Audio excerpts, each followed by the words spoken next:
Ini adalah rahasia tengah malam. Beranikah kau mendengarnya?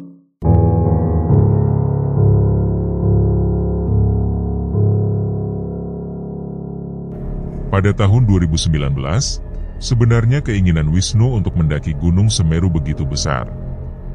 Namun, saat itu ia harus mengurungkan niatnya karena jalur pendakian menuju Semeru ditutup akibat kebakaran hutan yang cukup hebat. Musim kemarau yang berlangsung panjang memang seringkali menyebabkan banyak gunung di Indonesia mengalami kebakaran, dan hal tersebut membuat jalur pendakian terpaksa ditutup demi keselamatan para pendaki. Kejadian itu masih sangat jelas dalam ingatan Wisnu. Ia merasa kecewa karena harapan untuk mencapai puncak Semeru harus ditunda. Namun, hasrat mendaki yang begitu kuat mendorongnya untuk mencari alternatif lain. Ia pun mulai mencari informasi mengenai gunung lain yang masih dibuka untuk pendakian. Dari hasil pencariannya, salah satu temannya ternyata membuka open trip menuju Gunung Raung. Tanpa berpikir panjang, Wisnu langsung memutuskan untuk ikut serta dalam perjalanan itu.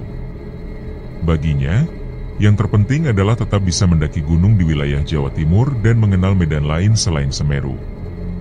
Ketika hari keberangkatan tiba, Wisnu berangkat seorang diri dari Cianjur menuju stasiun Senen, tempat ia bertemu dengan peserta open trip lainnya. Setelah berkenalan, mereka melanjutkan perjalanan menuju stasiun Malang. Setibanya di Malang sekitar pukul 9 pagi, mereka harus menunggu kereta selanjutnya yang menuju Banyuwangi. Kereta baru datang sekitar pukul 4 sore, dan perjalanan pun berlanjut hingga mereka tiba di stasiun Banyuwangi sekitar pukul 11 malam.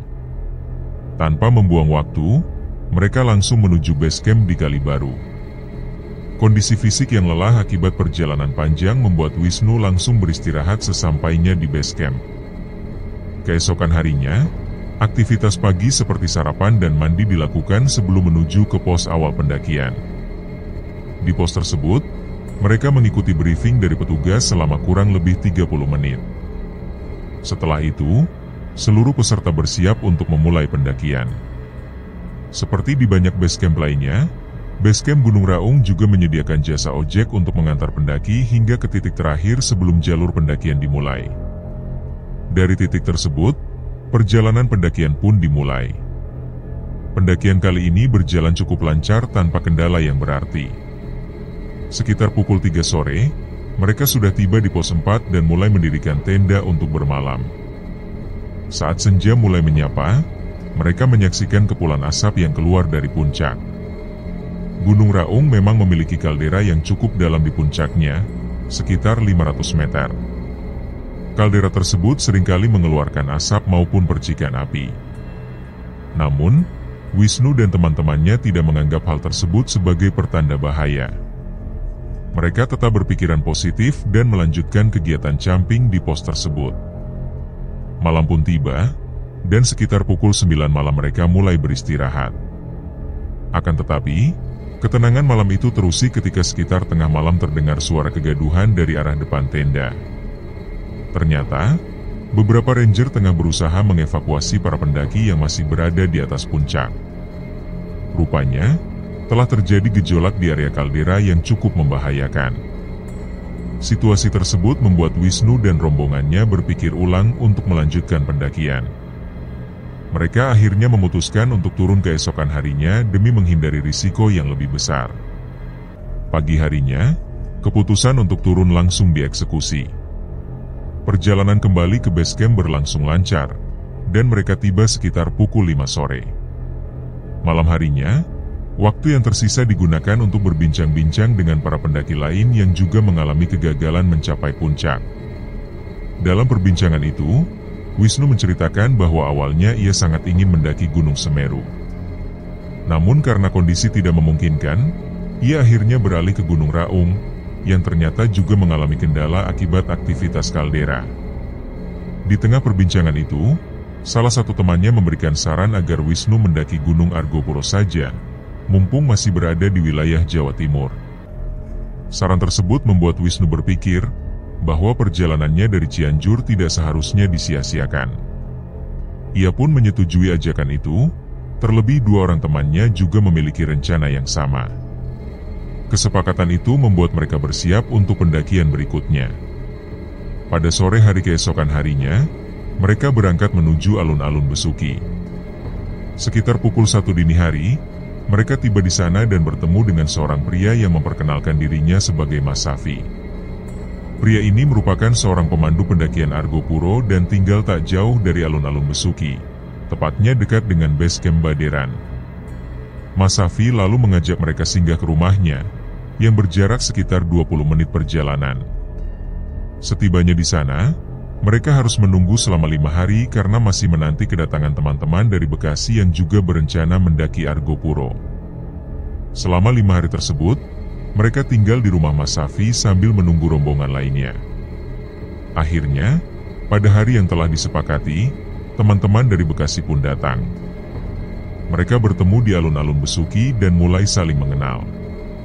Karena rombongan pendaki kali ini terdiri dari banyak orang yang sebelumnya tidak saling kenal, termasuk teman Mas Safi, mereka memutuskan untuk mempererat kebersamaan dengan ngobrol santai sambil menikmati kopi. Tak lama setelah itu, mereka berangkat menuju base camp Baderan. Sekitar pukul 8 malam, mereka tiba di base camp yang malam itu terasa cukup sepi dibanding biasanya. Namun, ada 2 orang pendaki lain yang sudah lebih dahulu tiba di sana. Setelah berkenalan, diketahui bahwa keduanya berasal dari Jakarta dan belum memulai pendakian. Akhirnya, mereka semua sepakat untuk mendaki bersama-sama. Gunung Argo Puro dikenal memiliki jalur pendakian terpanjang di Pulau Jawa. Jarak yang harus ditempuh dari Baderan menuju Bremi mencapai lebih dari 40 km, sehingga memerlukan waktu pendakian selama beberapa hari. Gunung ini memiliki ketinggian 3088 mdpl dan 3 puncak utama, yaitu Puncak Argo Puro, Puncak Arca, dan Puncak Rengganis, yang letaknya berdekatan. Penduduk sekitar mengenal Argo Puro sebagai bagian dari Pegunungan Hyang. Jalur lintas Baderan Bremi merupakan salah satu rute yang sering dipilih para pendaki. Di sepanjang jalur tersebut, terdapat banyak pemandangan alam yang menakjubkan, mulai dari sabana yang luas, taman hidup, hingga berbagai satwa liar seperti merak dan babi hutan. Pendakian di Argo Puro bukan hanya tentang mencapai puncak, tetapi juga pengalaman menyusuri alam yang kaya dan beragam. Pagi itu dimulai dengan rutinitas sederhana namun penting. Wisnu dan rekan-rekannya memulai aktivitas dengan sarapan, membersihkan diri, serta memastikan bahwa seluruh perlengkapan pendakian telah lengkap dan siap dibawa. Saat mereka meninggalkan base camp, sejumlah tukang ojek sudah tampak berkumpul. Tukang-tukang ojek ini memang biasa mengantarkan para pendaki menuju ke Batas Makadam, sebuah titik awal jalur pendakian yang sering menjadi batas antara akses kendaraan dan jalur jalan kaki. Gunung Argo Puro memang memiliki ciri khas tersendiri dalam dunia pendakian, salah satunya adalah keberadaan para tukang ojek yang bahkan dahulu pernah menawarkan jasa hingga ke Cikasur. Perjalanan dari Baderan ke Cikasur sendiri, jika ditempuh dengan berjalan kaki, bisa memakan waktu lebih dari 1 hari. Bahkan, beberapa pendaki mengaku pernah menghabiskan waktu hingga 1,5 hari dalam perjalanan tersebut. Meski kini ojek hingga ke Cikasur sudah tidak lagi tersedia, saat itu Wisnu masih merasakan pengalaman ojek hingga Batas Makadam. Dari base camp Baderan hingga batas tersebut, pendakian kaki biasa memakan waktu sekitar 4 jam bagi pendaki yang tidak terburu-buru. Dengan menggunakan jasa ojek, mereka tentu menghemat waktu dan tenaga secara signifikan. Sekitar pukul 11 siang, pendakian pun dimulai. Jalur pendakian Gunung Argo Puro terkenal karena karakternya yang relatif landai, namun panjang. Jalur ini menyuguhkan banyak bonus, yakni bagian trek datar atau menurun yang memberi kesempatan bagi pendaki untuk beristirahat sejenak tanpa berhenti. Di sepanjang jalur, sabana-sabana cantik menjadi bagian dari panorama alami yang memanjakan mata. Hari itu, Wisnu dan rombongannya tiba di pos mata air 1. Mereka memutuskan untuk mendirikan tenda di sana. Malam pun digunakan untuk bersosialisasi dan membangun keakraban, mengingat banyak di antara mereka yang sebelumnya belum saling mengenal. Malam tersebut berjalan biasa saja, tanpa gangguan atau kejadian yang aneh. Keesokan harinya, Aktivitas kembali dimulai dengan sarapan dan mandi. Target perjalanan selanjutnya adalah menuju Cikasur, sebuah tempat yang sangat dikenal di kalangan pendaki Argopuro. Cikasur menjadi favorit karena selain memiliki sumber air yang melimpah, tempat ini juga ditumbuhi tanaman selada air yang bisa dijadikan tambahan makanan. Selain itu, panorama alam di Cikasur sungguh memukau, menjadikannya lokasi yang ideal untuk beristirahat. Perjalanan pun dilanjutkan. Mereka melewati hamparan sabana yang menakjubkan hingga akhirnya tiba di Cikasur sekitar pukul 1 siang. Di sana, mereka beristirahat sejenak sambil menikmati kopi dan mengabadikan momen melalui foto. Tak lama kemudian, Mas Safi, sang pemandu, menyarankan agar perjalanan diteruskan menuju J-Center agar tidak harus melanjutkan perjalanan di malam hari. Usulan tersebut disepakati, dan perjalanan pun dilanjutkan. Trek selanjutnya tidak terlalu menanjak, hanya melintasi sejumlah bukit kecil. Rombongan pun terbagi menjadi 2 kelompok. Wisnu berada di kelompok pertama bersama 3 orang lainnya yang berjalan lebih dulu. Namun, di tengah perjalanan, ia tertinggal karena sering berhenti untuk mengambil foto, merekam video, atau sekadar beristirahat. Sekitar pukul 5 sore, Wisnu baru menyadari bahwa ia sendirian. Saat itu ia berada di sebuah persimpangan, dan suasana di sekitarnya begitu sunyi. Teman-teman yang berjalan lebih dulu telah menjauh, sementara rombongan di belakang belum juga tampak. Karena tidak ingin berjalan sendiri lebih jauh, ia memutuskan untuk menunggu di sana. Ia duduk sejenak dan mencoba menyalakan korek api untuk merokok. Namun anehnya korek yang biasanya berfungsi normal justru tidak menyala. Dalam kesunyian tersebut, ia sempat mengambil beberapa gambar suasana sekitar yang terasa begitu tenang. Lalu, dari arah belakang, ia mendengar derap langkah kaki, mirip suara rombongan pendaki yang sedang berjalan bersama. Semakin lama, suara itu terdengar semakin jelas, seperti irama langkah sepatu boot berat yang bergerak bersamaan. Karena penasaran, ia pun berdiri untuk melihat ke arah suara tersebut. Namun, semak-semak tinggi berupa ilalang menghalangi pandangan. Saat ia mencoba mencari arah datangnya suara itu justru menghilang. Beberapa saat kemudian, suara yang sama muncul lagi. Langkah-langkah berat itu terdengar seolah sedang mendekat, sehingga Wisnu pun bergerak sedikit menepi, merasa mungkin saja ia sedang menghalangi jalan orang lain. Tetapi saat ia memalingkan pandangan ke belakang, suara itu kembali menghilang. Peristiwa serupa terjadi berulang kali, sekitar 4 hingga 5 kali. Suara langkah kaki yang berat datang, namun selalu menghilang begitu ia mencoba mencari sumbernya. Ia hanya bisa terdiam, menunggu dengan perasaan campur aduk. Sekitar 30 menit kemudian, rombongan dari belakang akhirnya tiba. Mas Safi sempat bertanya mengapa Wisnu berada di tempat itu sendirian, dan Wisnu menjelaskan bahwa ia tertinggal karena sedang menikmati perjalanan dengan santai. Setelah semua berkumpul kembali, mereka melanjutkan perjalanan menuju J-Center. Setibanya di sana, tenda didirikan dan malam diisi dengan canda tawa serta obrolan hangat. Sekitar pukul 10 malam, mereka mulai beristirahat. Malam itu tidak ada gangguan yang aneh. Keesokan paginya, mereka kembali membersihkan diri di sungai, dan sekitar pukul 10 pagi perjalanan dilanjutkan. Perjalanan hari itu berlangsung normal. Mereka melintasi padang rumput dan kawasan Edelweiss yang memukau, hingga akhirnya tiba di Rawa Embik. Di sana, mereka kembali beristirahat sejenak sambil menikmati kopi. Sekitar pukul 3 sore, perjalanan berlanjut menuju Sabana Lonceng, tempat mereka berencana bermalam sebelum melakukan pendakian menuju puncak. Sesampainya di Sabana Lonceng, mereka mendirikan tenda dan mempersiapkan segala sesuatu untuk pendakian ke puncak. Sore itu mereka sepakat untuk melakukan pendakian, karena menurut beberapa pendaki, pemandangan di puncak Argopuro akan tampak lebih indah saat sore hari. Kabut tipis yang menyapu puncak akan terlihat begitu magis saat diterpa cahaya senja. Pendakian menuju puncak pun dilakukan.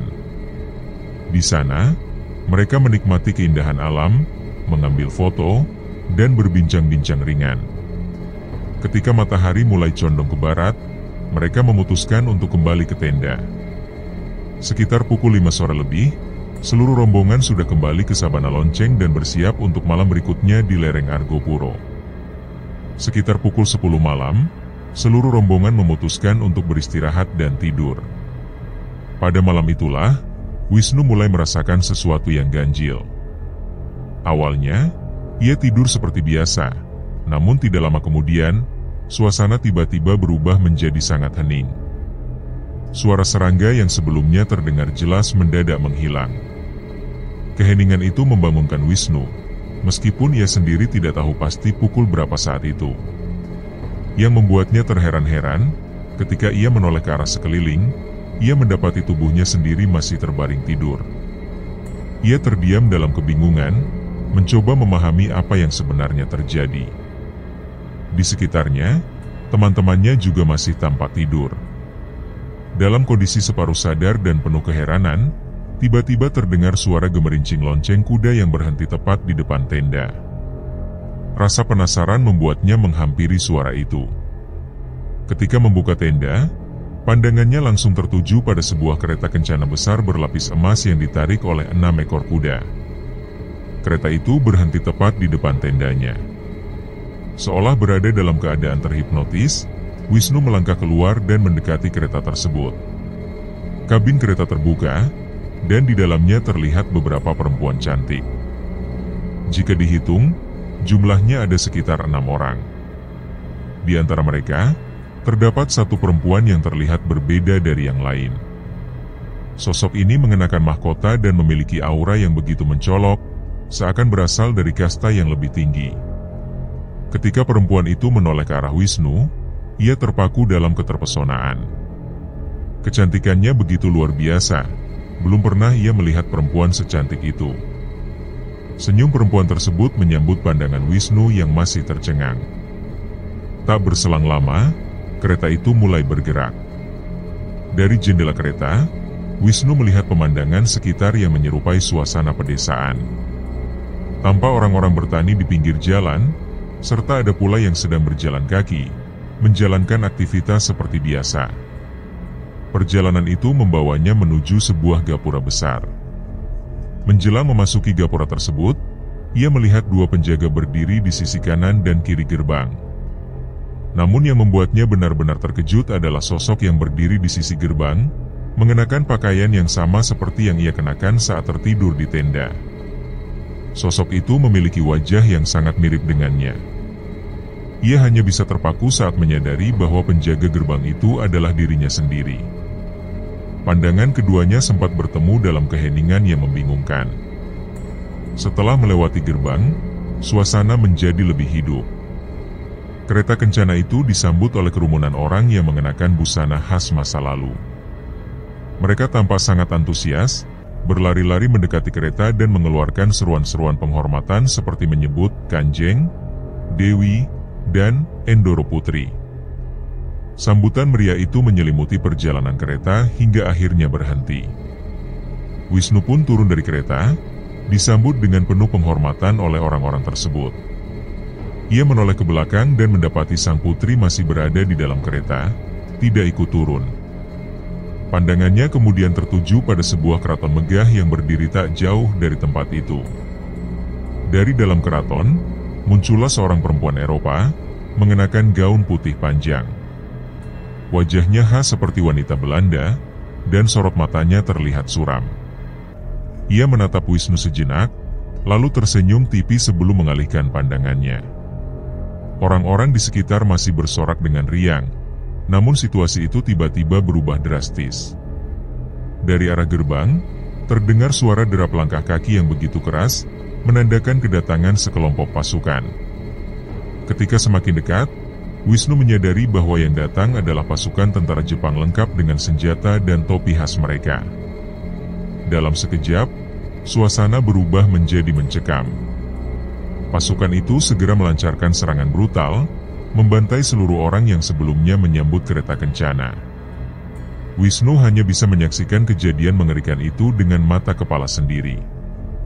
Darah berceceran, jeritan terdengar di mana-mana, dan tubuh-tubuh tak bernyawa mulai bergelimpangan. Tatkala ia menoleh ke arah perempuan Belanda yang tadi menyambutnya, ia melihat wajah perempuan itu kini robek dan berlumuran darah. Gaun putihnya telah berubah menjadi merah oleh noda darah. Semua yang sebelumnya terlihat gembira kini menjadi mayat. Wisnu menyaksikan bagaimana para tentara Jepang itu menyeret tubuh-tubuh tersebut menuju lubang besar, lalu membakarnya. Bahkan keraton megah itu pun turut dilalap api, meninggalkan kehancuran di segala penjuru. Dalam kebingungan yang semakin menjadi-jadi, pandangan Wisnu tertuju kembali ke arah kereta kencana. Sosok sang putri cantik masih berada di dalam, dan dari gesturnya terlihat seperti sedang memanggil Wisnu untuk kembali masuk. Ia pun melangkah kembali ke dalam kereta. Begitu ia duduk, kereta kembali bergerak. Perempuan-perempuan di dalamnya tampak tenang, tanpa satu kata pun yang terucap. Suasana di dalam kereta begitu senyap, namun menegangkan. Perjalanan berakhir di depan sebuah candi. Di tempat itu, Wisnu turun dan disambut oleh 2 orang prajurit kerajaan. Mereka kemudian mengantarnya masuk ke dalam bangunan candi. Di bagian dalam, berdiri seorang lelaki berpakaian seperti panglima kerajaan dari masa lalu. Sosok ini menyampaikan pesan kepada Wisnu bahwa ia akan segera dipulangkan. Bahasa yang digunakan oleh pria itu terasa asing namun tidak sepenuhnya tak dikenal. Nada dan intonasinya menyerupai bahasa Bali, halus dan penuh wibawa. Meski Wisnu hanya memahami sedikit arti dari kata-kata tersebut, ia mengerti maksud dari pesan yang disampaikan. Setelah pesan itu disampaikan, Wisnu diantar menuju sebuah pintu. Saat melewati pintu tersebut, kesadarannya mulai kembali.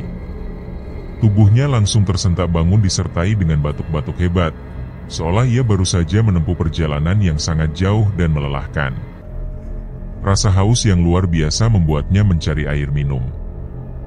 Botol minumnya segera dihabiskan sampai tetes terakhir. Ketika melihat jam, ia baru menyadari bahwa waktu telah menunjukkan pukul 5 pagi. Badannya terasa begitu lelah, seolah seluruh kejadian yang baru saja dialaminya benar-benar nyata. Karena tubuhnya masih terasa berat dan penat, ia pun kembali berbaring dan mencoba melanjutkan tidurnya. Sekitar pukul 8 pagi, salah satu teman membangunkan Wisnu karena sebagian dari mereka sudah bersiap untuk mendaki kembali menuju puncak Rengganis. Wisnu yang masih terlelap pun segera bersiap, berniat untuk ikut mendaki bersama mereka.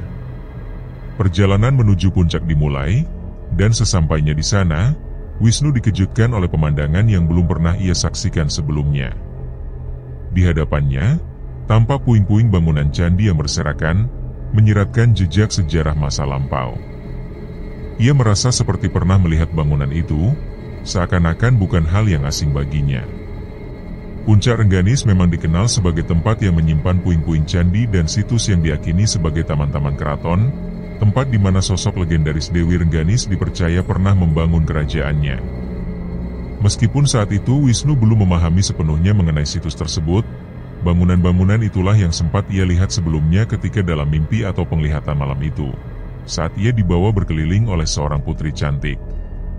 Setelah puas mengamati puing-puing tersebut, ia pun turun kembali menuju sabana lonceng bersama rombongan, untuk kemudian bersiap melanjutkan perjalanan menuju taman hidup. Perjalanan pun dimulai kembali. Wisnu yang terhanyut dalam semangat perjalanan melangkah lebih dulu bersama seorang temannya yang bernama Sandi. Mereka berhenti sejenak di sebuah pos bernama Cemoro Limo untuk beristirahat, merokok, dan menunggu rombongan yang belum menyusul. Namun karena rombongan lainnya tak kunjung datang, mereka memutuskan untuk melanjutkan perjalanan hanya berdua. Selama perjalanan menyusuri jalur yang semakin rimbun dan tertutup hutan lumut, keduanya berjalan dalam keheningan. Tidak ada percakapan yang terjadi di antara mereka. Begitu memasuki kawasan hutan lumut, suasana berubah semakin senyap dan lembab. Keheningan yang mencekam terasa tak wajar. Suara alami dari alam seolah hilang begitu saja, dan telinga Wisnu mulai dipenuhi dengan suara aneh yang membuatnya tak nyaman. Ia pun merasa perlu untuk beristirahat sejenak dan merokok untuk meredakan kegelisahan. Namun temannya justru menyarankan untuk terus berjalan tanpa berhenti, dengan alasan agar segera sampai. Keduanya terus melangkah dalam diam, menembus kegelapan hutan lumut yang dipenuhi pepohonan rapat dan suasana lembab. Di tengah perjalanan, Wisnu merasa seperti ada yang mengikuti mereka dari belakang. Langkah kaki terdengar berderap, seakan ada sekelompok orang yang berjalan cepat, bahkan berlari dengan sepatu boot. Setiap kali Wisnu menoleh ke belakang, tak terlihat satu sosok pun. Suasana yang sebelumnya hening pun perlahan berubah menjadi ramai, seperti dipenuhi oleh banyak orang yang berlalu lalang. Walau menyadari keanehan tersebut, Wisnu tidak mengungkapkannya kepada Sandi. Beberapa waktu kemudian, Wisnu kembali merasa perlu beristirahat, bahkan meminta waktu untuk minum. Namun temannya kembali meminta agar mereka terus berjalan, dan menyarankan untuk berhenti istirahat nanti saja ketika sudah sampai di taman hidup. Raut wajah Sandi tampak pucat, dan dari gelagatnya, terlihat ada sesuatu yang ia sembunyikan. Wisnu merasakan bahwa memang ada yang tidak beres, namun ia memilih untuk menuruti saran temannya dan terus berjalan. Tak lama kemudian, pohon-pohon yang padat mulai terbuka, menandakan bahwa mereka telah sampai di kawasan taman hidup. Di tepian danau, mereka duduk sejenak, membuat kopi, dan merokok sambil menikmati suasana. Meskipun baru saja melalui pengalaman yang aneh dan mengganggu di hutan lumut, keduanya tidak membicarakan hal itu. Mereka hanya duduk diam menunggu rombongan lainnya menyusul. Sekitar 30 menit kemudian, rombongan datang dan mereka pun sepakat untuk melanjutkan perjalanan menuju pos Bremi. Perjalanan menuju pos Bremi berjalan lancar tanpa kejadian yang mencurigakan. Begitu tiba di sana, mereka disambut oleh seorang penjaga pos yang menanyakan apakah rombongan mengalami kejadian aneh selama di atas. Sebagian teman menjawab bahwa tidak ada yang aneh terjadi. Namun Wisnu yang sejak tadi menahan perasaannya, akhirnya memutuskan untuk mengungkapkan pengalaman yang ia alami.